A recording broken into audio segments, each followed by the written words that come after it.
Olá, queridos irmãos, queridas irmãs.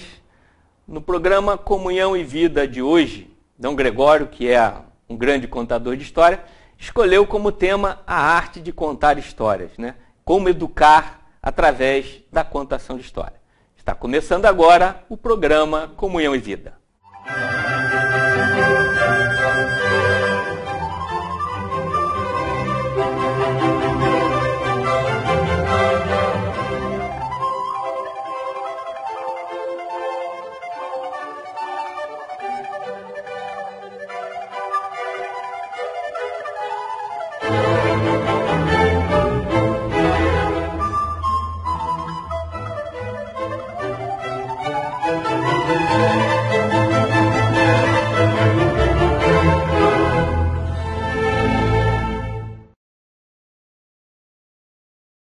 Estamos de volta com o programa Comunhão e Vida aqui na casa do Dom Gregório.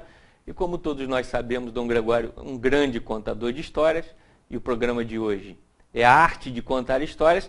E o Dom Gregório fez alguns livros, né, Dom Gregório? Isso mesmo. Escreveu uns livros de algumas das histórias que o senhor conta. E temos aqui, este foi o primeiro livro, 100 Fábulas de La Fontaine. E o segundo livro, que estamos aqui nas livrarias, já aqui na nossa diocese, na sua paróquia, nas livrarias católicas, que é Era uma Vez, são 100 histórias e parábolas, 100 histórias e parábolas que educam para a vida. Então, Gregório, antes da gente começar a falar propriamente do tema, eu gostaria que o senhor falasse um pouco, né, desse seu trabalho com as histórias e desses livros que o senhor tem feito, tem escrito. Pois é, Márcio, no início, naturalmente eu fui educado numa família que contava muita história, não é? Então, minha mãe contava história, meu pai é um contador de histórias, e eu gostava muito de contar histórias. E naturalmente, nas homilias, eu percebi que estava faltando alguma coisa naquilo que eu dizia para a compreensão do Evangelho. E padre muito jovem, eu contei uma primeira história numa homilia. Quando contei essa história, eu acho que foi bem interessante, eu vi que as pessoas ficaram muito interessadas. E me perguntaram, você vai contar a história no próximo domingo? E aí eu comecei a contar uma história após a outra, de uma forma muito simples, não é? Sem muita teatralidade, digamos assim, mas apenas transmitindo. E eu vi que as pessoas, com aquela história, elas conseguiam fixar melhor o Evangelho. Especialmente quando era um evangelho assim mais complexo. Às vezes o próprio evangelho era uma história, né, uma parábola de Jesus. Então com isso eu continuei contando essas histórias. Então tudo começou a partir disso. E como não podia ficar repetindo a mesma história, porque criança que gosta que a gente repita 10, 15, 100 vezes a mesma história, mas como eram pessoas mais adultas, então eu tinha sempre que buscar novas histórias. Aí eu comecei a catalogar, e depois, meus estudos posteriores, né, nas pós-graduações que fiz, eu trabalhei em cima dessas histórias contadas em um contexto mais ligado à ética e à moral, ou seja, como essa história, ou como aquela outra história, como as histórias conseguiram contribuir para a formação do pensamento ocidental e como também do pensamento oriental, né, no que diz respeito à ética moral, especialmente com o fundo moral que ela traz. E depois eu fui vendo que todas as grandes histórias, os grandes livros de histórias, como os livros de Esopo, não é, com as suas histórias, né, da Grécia Antiga, não é, Sherazade contando o conto das 1001 Noites, né, toda aquela história, não é, tão bela que é contada lá no Oriente Médio.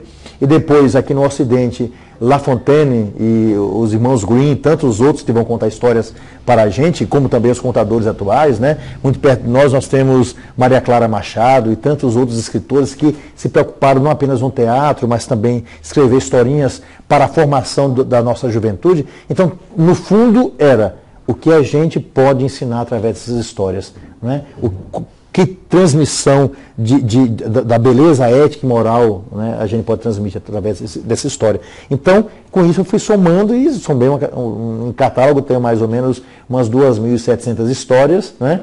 Consigo contar assim uma atrás da outra, umas 600, rapidinhos geralmente, né, porque eu falo rápido, e estou publicando vagarosamente essas histórias, porque eu acho que as pessoas precisam, não é, resgatar essa criança que existe dentro dela e que muitas vezes essa pessoa já perdeu, não é, ao longo da sua vida. Esse livro Era uma Vez já está na terceira edição, já tem aqui, né?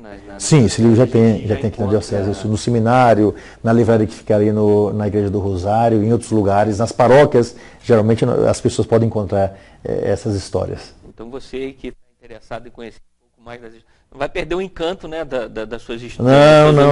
Não, isso não. O que eu desejo é que as pessoas leiam, que elas transmitam essas histórias. As histórias não são apenas minhas, algumas eu criei, né, mas outras histórias, principalmente, são histórias dessa riqueza, né, que nós temos no mundo, né, das historinhas que foram contadas. Essas coletâneas nos livros, assim, elas seguem alguma linha, assim, histórias sobre esse assunto, histórias ou não, assim? Não, são histórias gerais, né? Então, quando você lê uma história, por mais que ela não esteja em nenhum contexto, você acaba puxando essa história para um contexto. Né? Uma história de La Fontaine, de Esopo, ou seja lá de quem for, quando você conta aquela história, as pessoas começam a se enxergar nessa história. Isso é muito bonito. Isso é legal. E outros livros virão, né? Virão, com toda certeza. Isso. 100 histórias em cada livro, então isso. tem muito livro ainda pela frente. Né? Exatamente. A professora Lília Rodrigues, ela é coordenadora da Casa de Leitura e tem esse trabalho, né, com a criança. Como é que é essa coisa da educação através da história? É muito interessante porque hoje nós vivemos num mundo dominado pela informação, né? E a arte de narrar, ela foi se perdendo ao longo dos anos, né? O filósofo Walter Benjamin, ele coloca muito essa questão da perda da arte da narrativa. E num dos seus livros ele conta que quando os soldados retornaram da guerra, da Segunda Guerra, tão atônitos, eles tinham ficado com tudo que tinham visualizado, que eles não conseguiam narrar, né, contar aquilo que eles tinham visto. Porque a arte de narrar, antigamente, ela era muito cultivada nas próprias famílias, em que as pessoas se reuniam à noite para contar o que havia acontecido durante o dia, né? Os fatos que cada um tinha vivenciado, eles eram compartilhados no seio familiar. E isso foi se perdendo ao longo dos anos. E as histórias que nós contamos, né, quer dizer, que eu utilizo para contar na Casa de Leitura, são diferentes tipos de história. Tem histórias engraçadas, tem aventuras, tem histórias de mistério, né? E dependendo da faixa etária, as crianças gostam mais de um determinado tipo de história. Então, por exemplo, as crianças até a faixa etária dos 6, 7 anos, elas preferem histórias que envolvem bicho, natureza, né? A partir dos 9, eles já começam a gostar mais de histórias de aventura, dos mitos, né? E dos 11 em diante, aí já é mais diversificado, né? E é interessante porque quando você conta uma história, né, literalmente as crianças, elas ficam absorvidas pela história. Se o contador inicialmente ama aquela história, ele vai conseguir passar essa paixão para quem ouve, né? Então é muito gostoso esse trabalho. É legal que assim, a gente estimula assim, a fantasia da criança Sim, também. sim. Uma coisa que eu gosto muito de fazer, não contar inicialmente sem apresentar as imagens, a ilustração do livro, né? Embora eles peçam muito, mas você não vai mostrar as ilustrações, a gente quer ver os desenhos. Porque vivemos numa sociedade hoje em que a imagem predomina acima de tudo, né?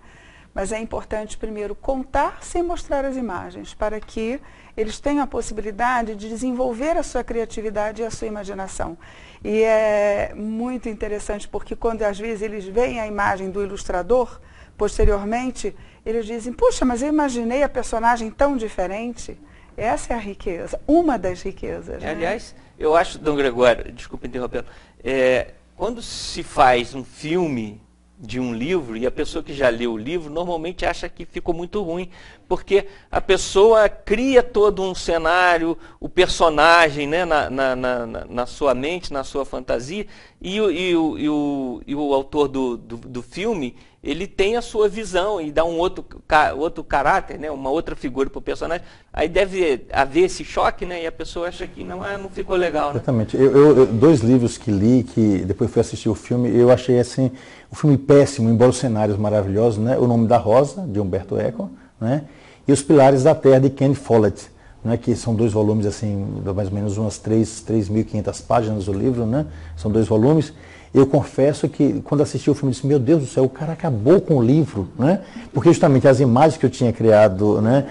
Aquilo que para mim era fundamental do livro, não foi o que o autor... Aliás, O Nome da Rosa, eu li o livro e vi o filme também. Ele deu um enfoque completamente Exatamente, diferente policial, do filme, etc. Então realmente matou o livro, porque ali é uma tese filosófica, né? Sem contar que o livro era desse tamanho e o cara botou o filme em 2 horas, exatamente, aquela história toda no então cara. você cria todo um contexto. Então, e depois o grande problema desse mundo apenas da imagem é que as pessoas, hoje, mais do que nunca, elas têm preguiça de ler. Né? Você, digamos, sentar para ler um romance é uma coisa maravilhosa, você cria os cenários, né? Você se põe ali como diretor, como ator, como autor, tudo ao mesmo tempo ali, né? Então, quando você apenas está ali recebendo, você corre o risco de ficar com aquele padrão, pronto, tudo pronto. Isso é realmente péssimo. Né? O padre Fabiano trabalha lá com crianças também, né? E como essa coisa de passar essa mensagem através de histórias, como é que o senhor faz para lidar com as crianças na catequese? Assim? É uma experiência muito bonita da história como um veículo, né, de conhecimento. Não lembro lá da minha infância, né, de ouvir meus pais contando histórias, sejam, né, fábulas, histórias aprendidas ou histórias de família, né? Agora, esse tempo de quaresma, sempre tinham as histórias do Saci Pererê, do lobisomem, né? E como aquilo fica gravado, e até hoje a gente carrega em si nisso, né? Depois, com o Padre Francisco, né? Que o pároco do Alto da Serra, já na minha época, sempre tinha, às vezes a gente sabia, no Natal ele vai contar essa história, mas a gente ouvia, mesmo um adulto como uma criança ouvindo aquilo, e cada ano caía de uma forma, né? E hoje também a gente usa dessa maneira, né, para comunicar com as crianças. Às vezes os padres, né, reclamam muito, né, como falar com as crianças, né, como fazer uma missa.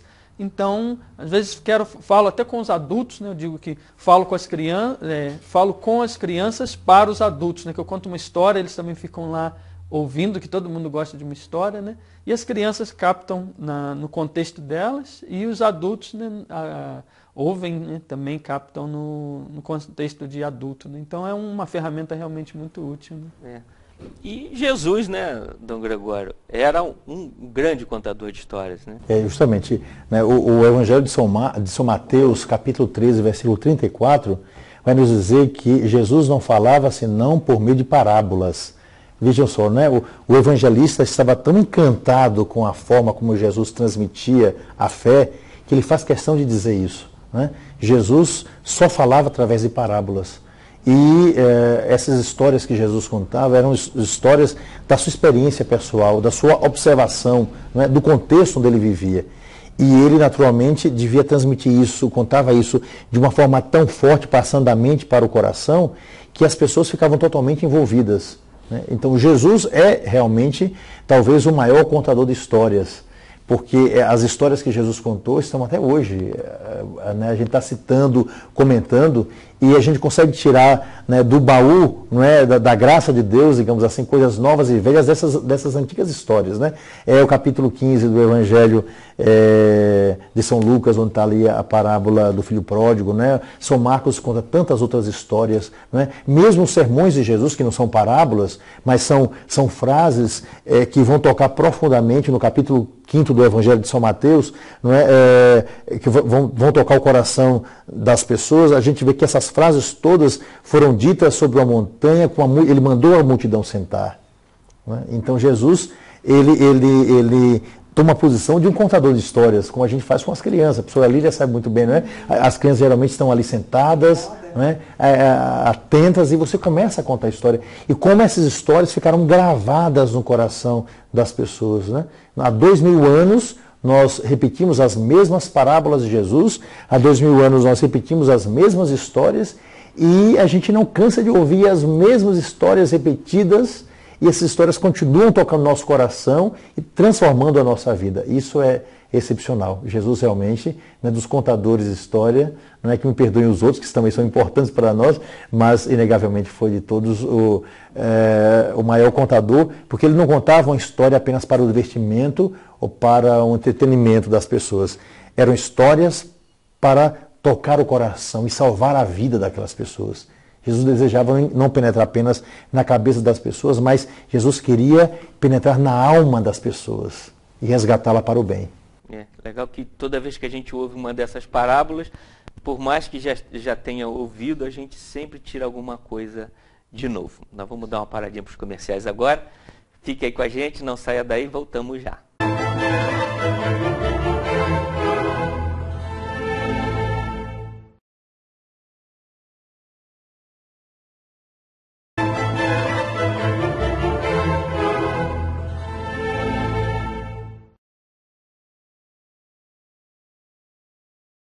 Estamos de volta aqui com o programa Comunhão e Vida.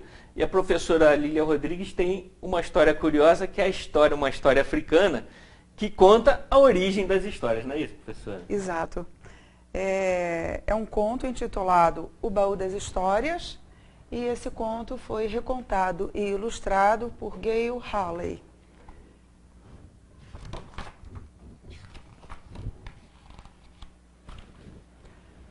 Antigamente não havia histórias na face da terra. E um dia, as crianças que viviam numa aldeia dirigiram-se a Anansi, o Homem-Aranha, e pediram que elas queriam histórias. Elas queriam ouvir histórias, elas queriam ler histórias. Então Anansi construiu uma grande teia de aranha e foi até o Deus do céu, que se chamava Niame. E lá chegando, curvando-se diante de Niame, ele disse: eu queria histórias, eu preciso de histórias, porque as crianças têm sede de histórias. Niame deu uma grande risada. Histórias? Eu lhe darei as minhas histórias, que estão aqui nesse baú de ouro, cravejado de pedras preciosas. Mas para isso você terá que me trazer 3 presentes. E assim, Niame determinou que Anansi deveria lhe trazer o zebo, o leopardo de dentes terríveis. Anansi aproximou-se de Ozebo e disse: vamos brincar de amarra-amarra? Amarra-amarra? Mas como é esse jogo? É simples. Eu amarro você pelos pés, pelos pés, pelos pés. Depois eu desamarro e você me amarra. Estou gostando deste jogo. E assim foi feito. Anansi amarrou o leopardo e, quando ele estava bem amarrado, prendeu-o a uma árvore. Em seguida, Anansi foi procurar o segundo desafio pedido por Niame. Boro, os leopardos que picam como fogo. Pegou uma folha de bananeira, colocou sobre a sua cabeça e encheu uma cabaça de água. Ao aproximar-se da casa de marimbondos, ele disse: depressa, depressa, depressa! Está chovendo muito. Vocês não querem se salvar da chuva? Depressa! Entrem aqui, entrem aqui! Abriu a cabaça e os marimbondos dirigiram-se para dentro. E assim que estavam todos lá, pá! Ele fechou a cabaça.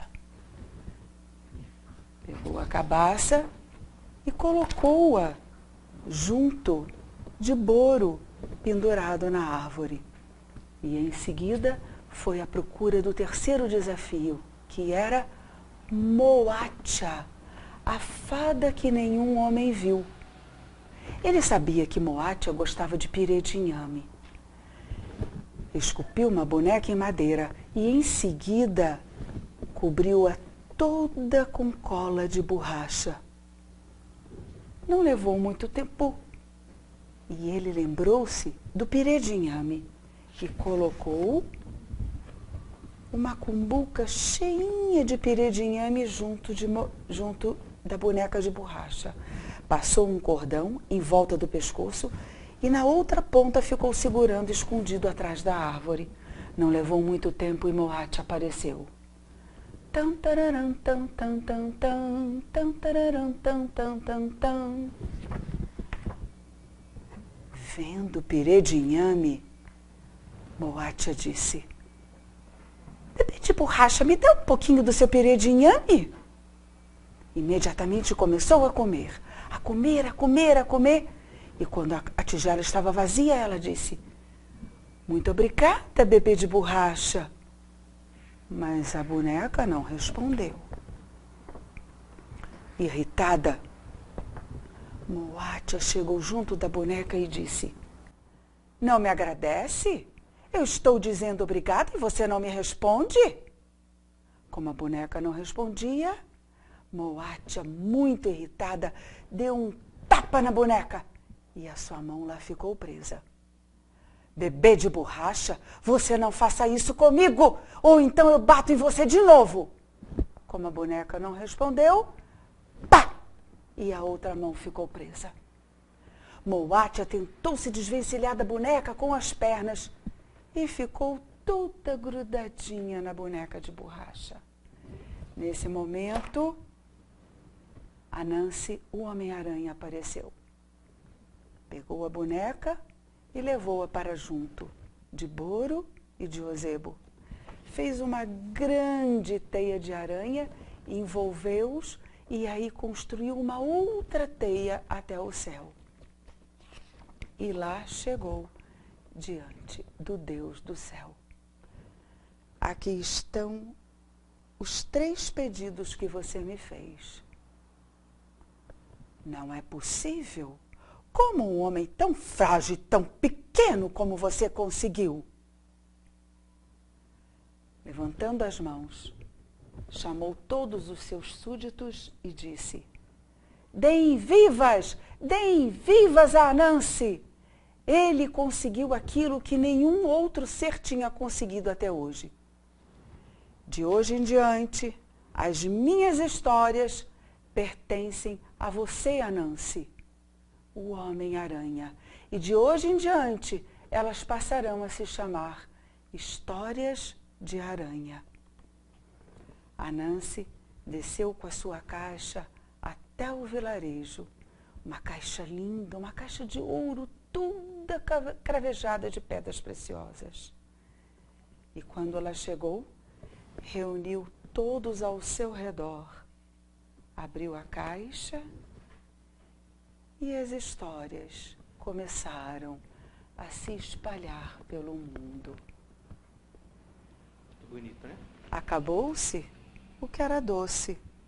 Toda história tem um fim. Quem quiser, que conte outra, que seja bonita assim. Também. Beleza. Não, agora, assim, parabéns até pela forma de contar a história, mas a história tem isso, né? De se saber contar também, né?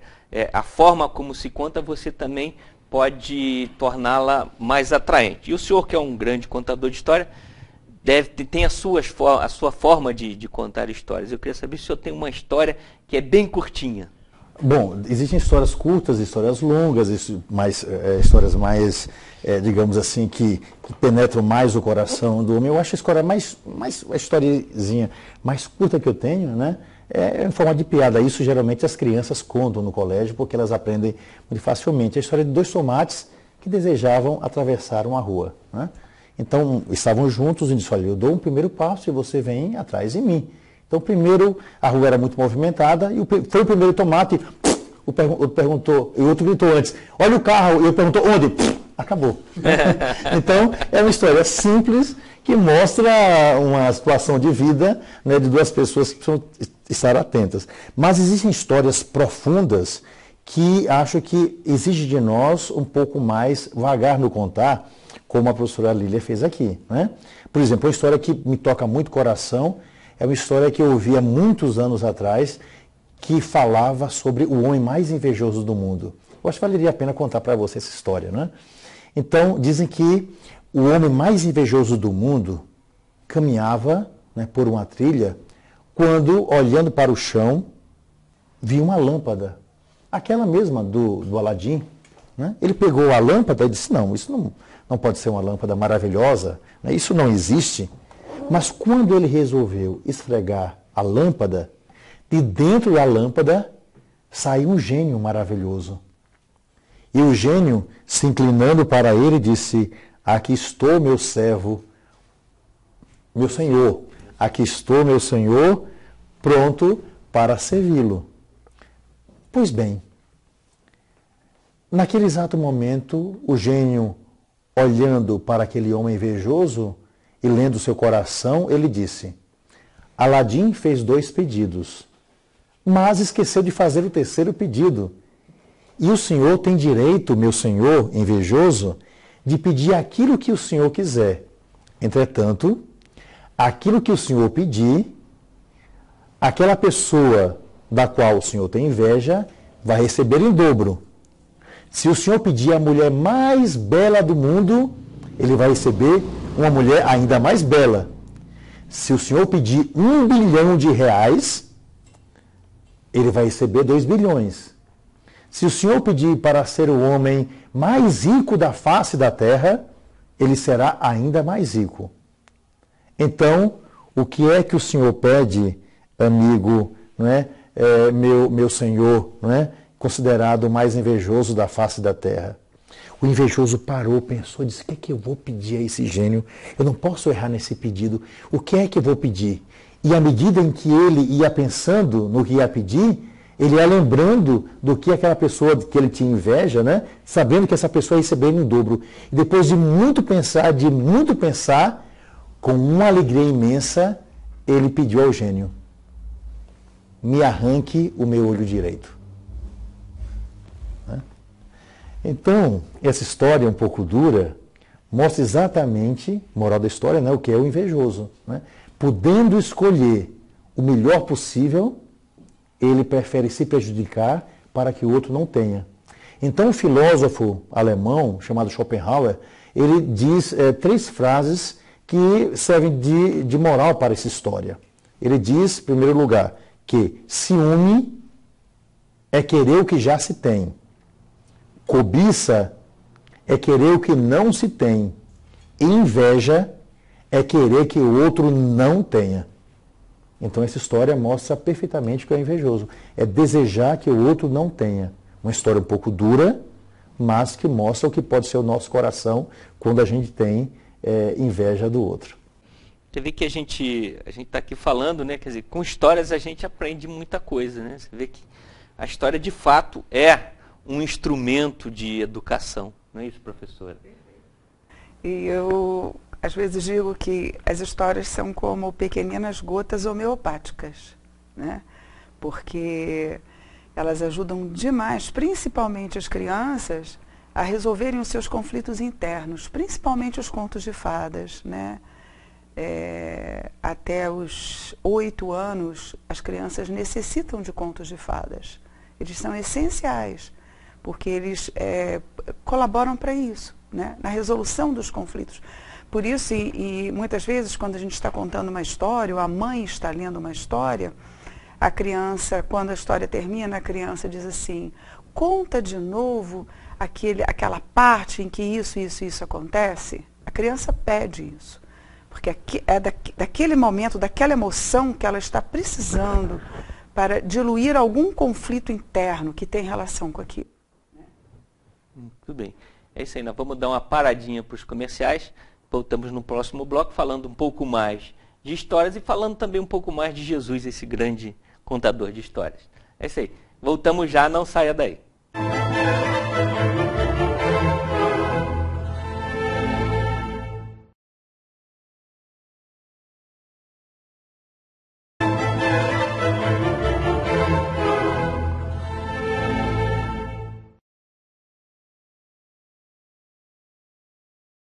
Estamos de volta aqui com o programa Comunhão em Vida.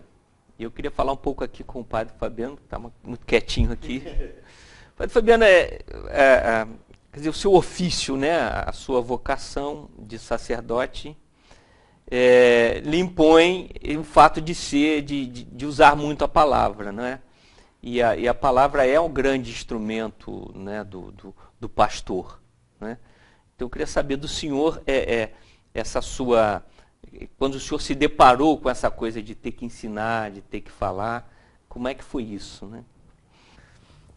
Estou quietinho porque eu acho que para poder transmitir bem uma coisa, a gente tem que primeiro aprender a ouvir também, né? Até que a gente comenta sobre Cristo, né, como aquele sendo carpinteiro, e que sabia dar exemplo agrícola, pastoril, em tantas coisas, né, e porque eu acho que era um grande observador, né, talvez falando lá do remendo, né, na roupa, né, porque ele via sua mãe remendar a roupa, tudo, porque senão a gente realmente vira um tagarela, né, e é difícil, né,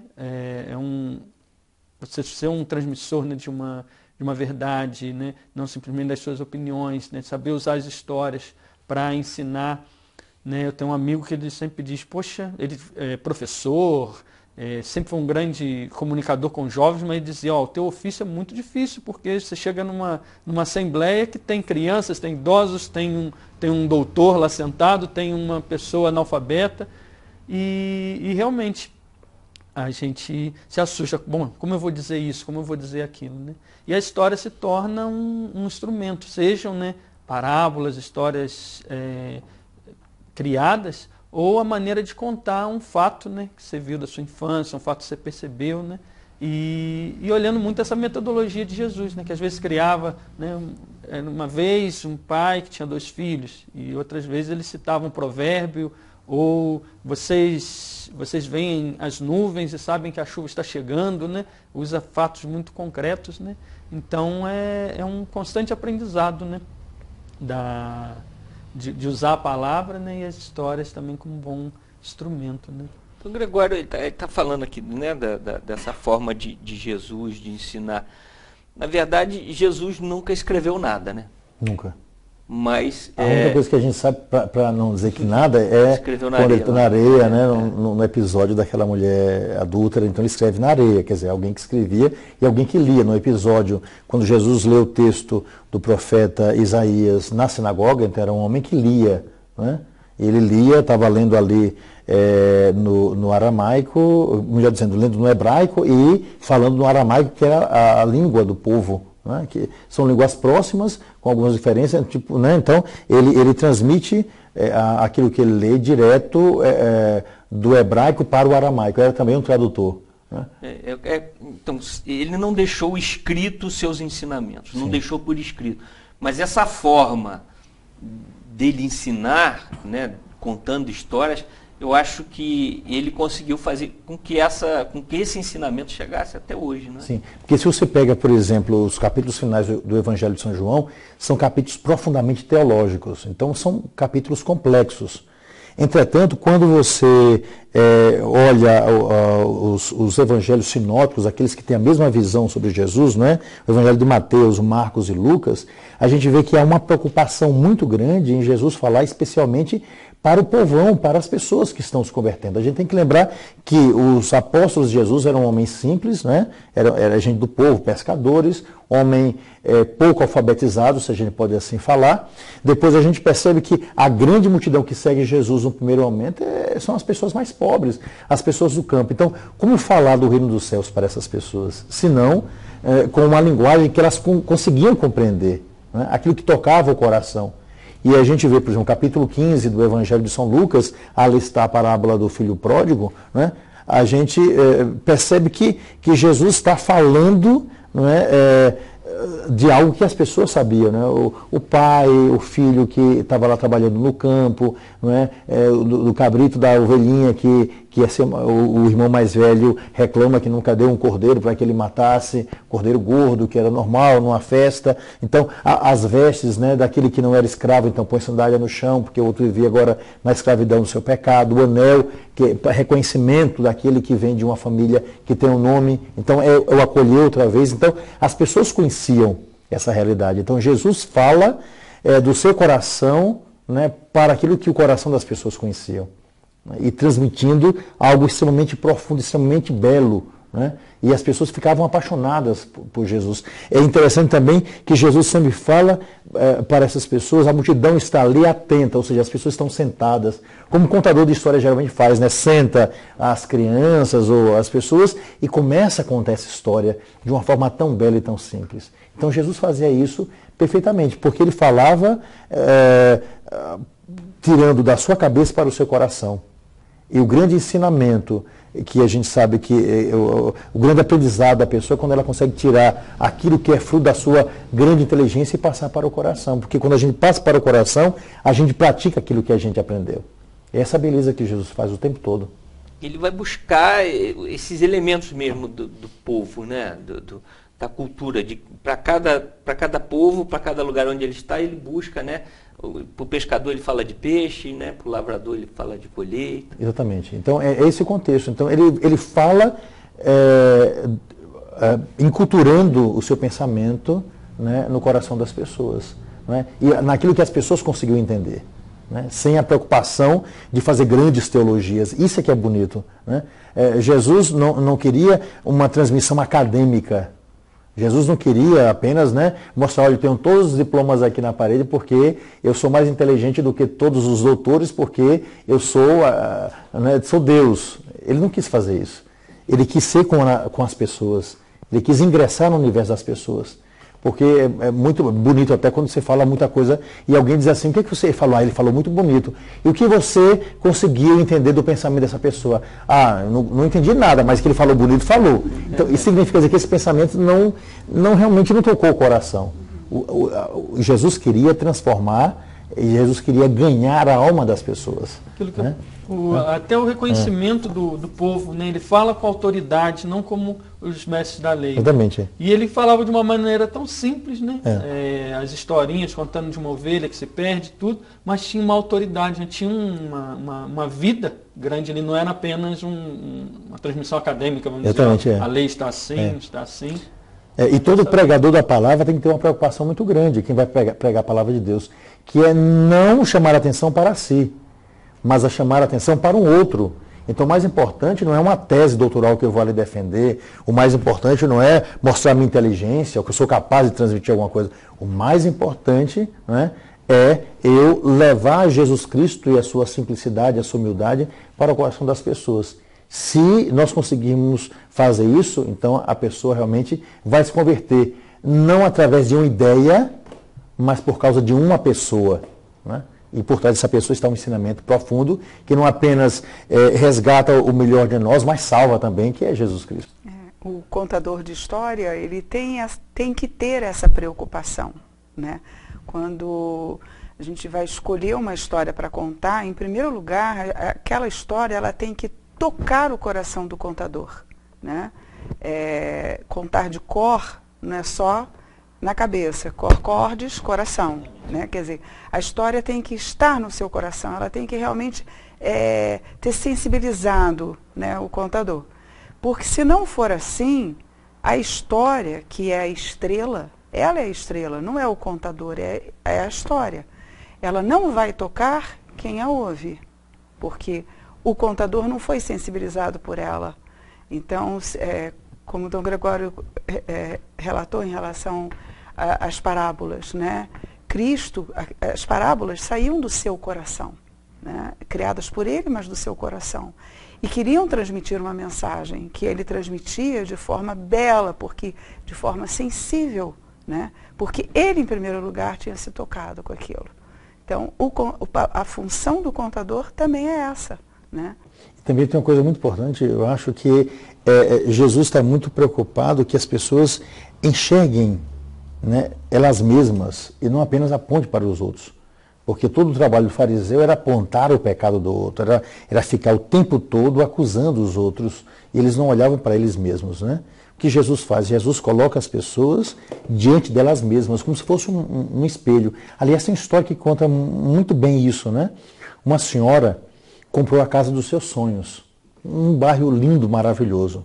A casa era linda, era maravilhosa também, mas ela vivia triste. Uma amiga foi visitá-la e disse, poxa, mas como sua casa é linda, né? A casa dos seus sonhos, e sua casa é um sonho realmente, eu não encontro nada aqui que seja diferente e que a gente possa criticar. Ela disse, eu vivo muito feliz na minha casa, mas eu estou profundamente triste, sabe por quê? Porque veja só, vem aqui, olha aqui da minha janela, veja só, a casa da minha vizinha é um horror, é uma casa porcalhona, não é? Veja só, as paredes são sujas, veja só, lá os lençóis que ela colocou ali, eles também são brancos, mas são sujos, veja só, cheio de manchas, e até né? O filho, olha aquela criança que está ali, não é? Parece que ela não dá banho na criança, a criança está cheia também de manchas. Então eu vivo triste, porque minha casa é maravilhosa, mas a casa vizinha é uma casa terrível. A visitante parou, olhou pelo vidro da casa da vizinha, com toda a atenção, olhou, disse, minha amiga, olha, perdoe-me lhe dizer, mas o problema não é a casa da vizinha. O problema é que você não lavou os vidros da sua casa, ele está cheio de manchas. E por isso é que você vê a vida da vizinha cheia de manchas. Então, Jesus fez isso. Fez com que nós limpássemos aquele espelho. Ele fala da trava do olho. Exatamente, né? Então, ou seja, às vezes nós olhamos muito o outro, mas a carapuça tem que cair sobre as nossas cabeças. Então a história tem esse poder porque a moral da história não é a moral da história para o outro, é para a minha própria vida. Então Jesus fez isso muitíssimo bem. Não é a gente, não, é porque o outro vive assim, não, né? Tire a trava que está no seu olho antes de olhar o cisco do olho do outro. Então a história tem esse poder mágico de transformar, não é, a mim mesmo, para que eu me transformando, me deixando transformar, não é, por Deus, né, por aquela história que foi contada, né, eu também possa transformar o mundo que me rodeia. Dom Gregório, tem assim umas particularidades. Quando Jesus fala para os doutores da lei ou fala para autoridades, ele cita a Bíblia, não é? Sim, sim. E quando ele está falando para o povo, ele não faz esse tipo de citação, ele já conta uma história direto, não é? Pois é, ele cita geralmente o Antigo Testamento, porque os fariseus, né, os escribas, eles o tempo todo citavam o Antigo Testamento. Eles tinham as frases de cor. Essas frases que eram ditas de cor, eles tinham para combater os outros, que é terrível, não é? Aliás, diga-se de passagem, o demônio cita a palavra de Deus para combater Jesus nas tentações. Então ele traz palavras decoradas para tentar Jesus, com aquilo que ele sabia do Antigo Testamento, né? Então a gente tem que ter um cuidado muito grande para que a palavra não seja apenas decorada, mas a palavra tem que ser vivida. Esse é que é o fato, né? Então Jesus tem essa preocupação. Então, à medida em que Jesus conta as suas histórias, Jesus constrói o Novo Testamento com as suas histórias. Isso é muito bonito. Então, naquela história já está a construção do Novo, né?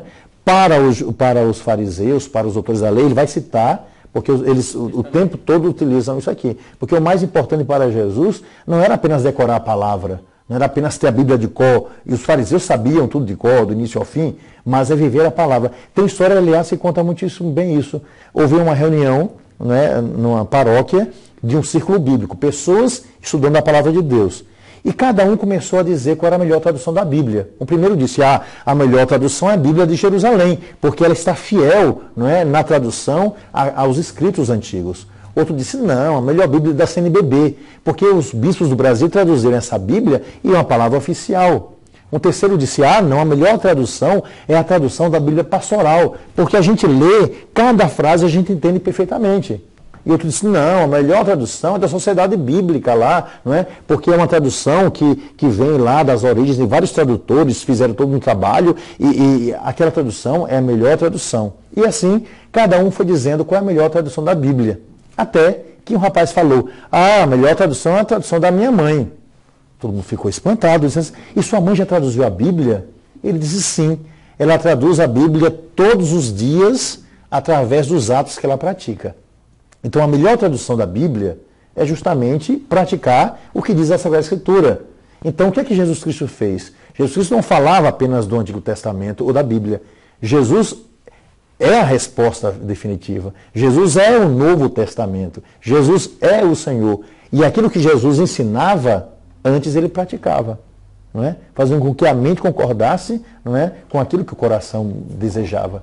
Então essa que é a grande graça que nós temos quando nós lemos a palavra de Deus e quando nós praticamos essa palavra, essa história, essa vida que Jesus nos transmitiu. Porque Jesus é a palavra, Jesus é a resposta. Jesus é o Novo Testamento, não é? Com uma resposta naturalmente da beleza que ele traz do Antigo Testamento. É a palavra viva. Nós já estamos chegando agora no finalzinho do nosso programa.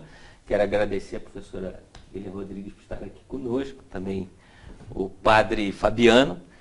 E como é de praxe, não é? E nós estamos falando de história, eu sempre termino o nosso programa contando uma história, né? E que história? Vou aproveitar aqui uma história aqui do meu livro. Que história eu vou contar, não é? Concluindo assim o nosso programa. Deixe-me ver. eu vou contar uma história sobre as raças. Não sei se já contei aqui. Já contei a história aqui? Sobre os balões? Não. Então eu vou contar essa história aqui pra gente. Já? Estamos dizendo que já. Já contei? Então outra história, que aqui são várias histórias, né? Então vamos contar a história sobre a Ilha dos 5 Sentimentos. Essa eu acho que eu não contei. Então vamos tentar contar essa história que eu acho muito bela. Se eu contei, vocês me corrijam, certo? Eu conto outra. Certa feita havia uma ilha, e nessa ilha habitavam 5 sentimentos: a riqueza, a vaidade, a alegria, a tristeza e o amor.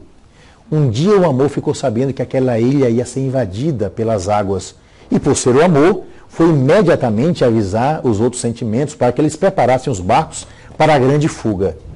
Pois bem, lá estava a riqueza, a vaidade, a tristeza e a alegria preparando os seus barcos. Mas o amor não preparou barco algum, pelo contrário, foi ajudar os seus amigos a que preparassem, os seus barcos. Pois bem, as águas começaram a subir. E o amor, por não ter construído o seu barco, mas porque ele ajudou os seus amigos, se sentiu no direito de pedir carona. Então o amor foi até a sua amiga Vaidade e disse: amiga Vaidade, me leve com você, porque as águas já estão no meu joelho e eu posso morrer afogado. Mas a Vaidade falou: amor, me perdoe, o meu barco está tão limpinho, está tão bonito, e você está sujo porque nos ajudou a construir os barcos. Faça o seguinte, me deixe aí com o meu barco tão bonitinho e peça ajuda ali a nossa amiga riqueza. E assim, a Vaidade foi embora sozinha com o seu barco brilhante. Mas o amor não desistiu. O amor foi atrás da sua amiga riqueza e disse: amiga riqueza, me leve com você, porque as águas já estão no meu peito e eu posso morrer afogado. Então a amiga riqueza falou: amor, me perdoe, mas o meu barco está cheio de ouro e de prata e não há lugar mais para coisa alguma. Peça carona ali a nossa amiga tristeza. E assim, a riqueza foi embora sozinha com o seu barco bilionário. Mas o amor não desistiu. O amor foi atrás da sua amiga tristeza e disse: amiga tristeza, me leve com você, porque as águas já estão no meu pescoço e eu posso morrer afogado.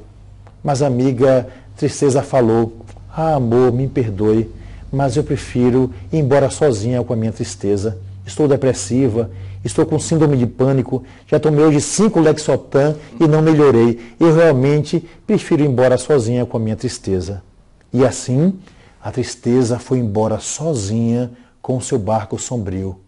Mas o amor, mesmo com as águas no seu queixo, não desistiu e gritou para a sua amiga Alegria: amiga, me leve com você. Mas a Alegria estava tão alegre, tão feliz, que não ouviu a voz do amor e foi embora sozinha com o seu barco de contentamento. E o amor ficou ali naquela ilha, sozinho, certo de que morreria afogado. Mas o amor não morre nunca. E Deus providenciou um barco, e nesse barco, um homem extremamente idoso, extremamente velhinho, que vendo o amor ali, já com as águas, propriamente perto do nariz, dizendo: amor, o que você está fazendo aí, rapaz? Suba no meu barco e eu levo você até o continente. E o amor subiu naquele barco, alegre e feliz por ter sido resgatado. E aquele homem idoso deixou o amor nas areias belas de uma praia e outra vez regressou para certamente resgatar mais alguém. E o amor, vendo aquele homem idoso ingressar naquelas águas, ele disse: poxa vida, eu agradeci aquele homem, mas eu esqueci de perguntar o seu nome. Então o amor chamou a sua amiga Sabedoria, aquela que sabe sobre todas as coisas, e perguntou: amiga Sabedoria, você poderia me dizer o nome daquele homem extremamente idoso, extremamente velhinho, que me salvou das águas? E a Sabedoria, na sua humildade, disse: claro, amor, que eu sei o nome daquele homem. Aquele homem se chama o Tempo. E o amor perguntou: o Tempo? E a Sabedoria respondeu: sim, o tempo, porque somente o tempo é capaz de entender um grande amor. Então é isso. No tempo, e com essas histórias todas, nós aprendemos o que é o belo, o que é o bom, E todas elas, desculpe-me dizer, nos introduzem em um coração de amor, que é o coração de Deus. Isso aí, então, o senhor dá a nossa bênção final aqui para a gente poder encerrar o nosso programa. Pois é, o que eu posso dizer para você, meu querido amigo, minha querida amiga, que nos acompanharam nesse instante, é que conte histórias, né? Conte história para os seus filhos, para os seus netos, conte história para os seus amigos. Se não souber contar histórias, compre os livrinhos, conte história. História resgata, né? Gera em nós a melhor parte. Essas histórias também nos introduzem, como eu já disse, no coração de Deus. Conte histórias, vale a pena. E resgate dentro de você a criança, talvez, que você já matou há muitos anos, mas que insiste em sobreviver e insiste em sair de você através da beleza daquilo que você transmite por meio da palavra. E sobre você, sobre sua família, eu peço que caiam as mais copiosas bênçãos que vêm do céu, que vêm de Deus, que é Pai, que é Filho e que é Espírito Santo. Amém.